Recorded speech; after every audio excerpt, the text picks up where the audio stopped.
আসসালামু আলাইকুম ভিউয়ার্স। তো আজ আমি নিয়ে এসেছি একটা খুবই সহজ রেসিপি, আর খেতেও কিন্তু খুব টেস্টি। তো প্রথমে এই কাঁচা আমটাকে এইভাবে আমি কেটে নিয়েছি। তো তারপরে এবার নিয়েছি এখানে 500 গ্রাম মতো আলুটাকেও এইভাবে কেটে নিলাম। এবার ধুয়ে জলটা ঝরে নেব। আর এখানে দিয়ে দিয়েছি কড়াইতে সর্ষের তেল, আর দিলাম কাঁচা লঙ্কা কুচি, রসুন কুচি, আর দেবো পেঁয়াজ কুচি। এটাকে একটু ভালোভাবে হালকাভাবে ভেজে নেব। তারপরে দিয়ে দেবো কাঁচা আমটা। কাঁচা আমটা দিয়ে কিন্তু একটু ভালোভাবে ভাজবো।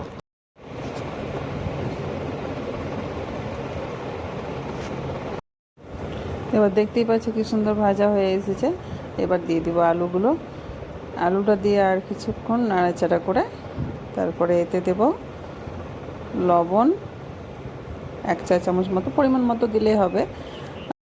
আর দিলাম 1 চা চামচ হলুদ গুঁড়ো। এবার এটা ভালোভাবে মিক্স করে তারপর আবার দিলাম জিরে গুঁড়ো। এবার ভালোভাবে নাড়াচাড়া করে দিয়ে দেবো জল। যেহেতু আলুটা একটু মোটাভাবেই কেটেছি, তো সেদ্ধ হতে যতটা পরিমাণ জল লাগে দিয়ে ঢাকা দিয়ে রেখে দেবো। এবার ছোট্ট একটা কারি পাতার গাছ থেকে কিছুটা পাতা নিয়ে নিলাম। আর এখানে ফ্রাই প্যানে অল্প পরিমাণ তেল গরম করে প্রথমে দিয়ে দিয়েছি কালো জিরে, সর্ষে ও শুকনো লঙ্কা, আর দিয়ে দিলাম কারি পাতা। এটাকে ভালোভাবে ভেজে নেব। আর ওইদিকে আলুটা প্রায় সিদ্ধ হয়ে এসেছে, তারপরে দিয়ে দেবো তেলের ফোড়নটা। এবার নামিয়ে নেব।